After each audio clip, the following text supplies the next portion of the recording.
If you're the kind of person who often tunes into popular car shows like Top Gear, or you've ever watched Formula One, you might have heard the term 50-50 weight distribution, particularly when reviewing a new car, or maybe when a race engineer is talking about achieving the perfect balance. If this is the case, then what they're referring to is a perfect weight distribution of 50% across the tyres of the car.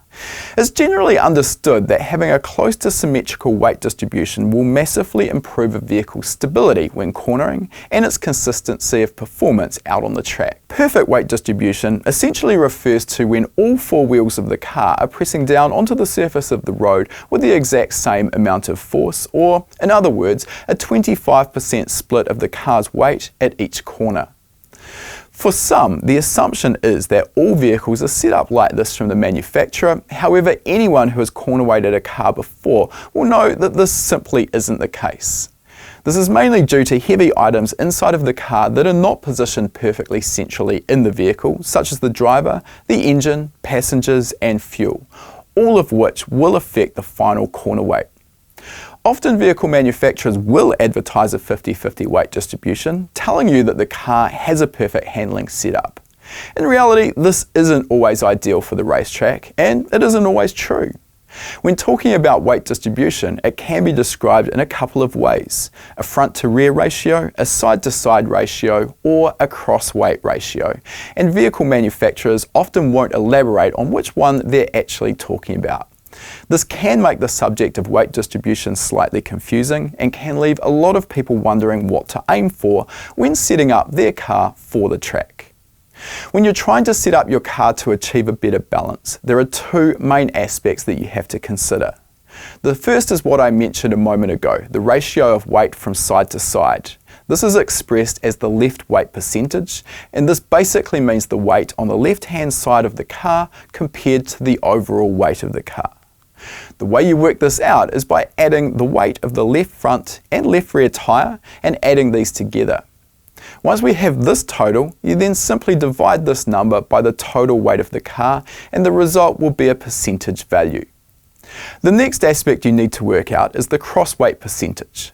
This is similar to the previous calculation, only this time you take the weight of the front right and left rear tyre, add these together, and then divide by the total weight of the car.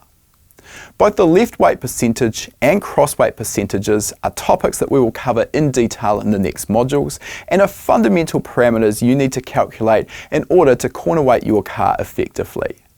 The theoretical perfect result for these percentages for a circuit car, which we want to handle evenly in left and right hand corners, would be a score of 50%.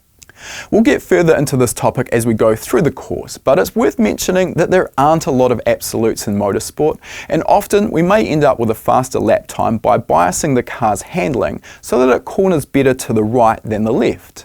This may make sense on a clockwise layout racetrack where there are more right-hand corners than left-hand corners, for example. It's also worth mentioning that achieving this split is only possible when the car is stationary and on a level surface, which in a motorsport environment is called a flat patch or pad. When the car is in motion, the bumps and undulations in the road, as well as the cornering forces, mean that the loads on the corner of the car are constantly changing and moving.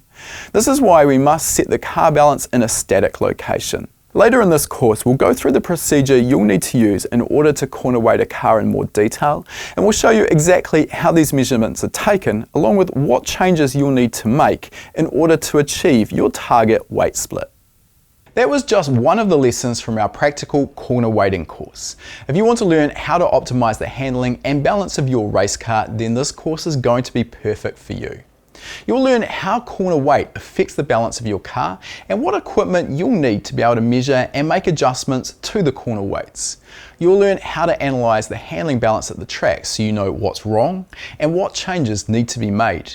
You'll then learn how to set up a flat patch to work from so that you can be confident that your corner weight measurements are accurate and repeatable.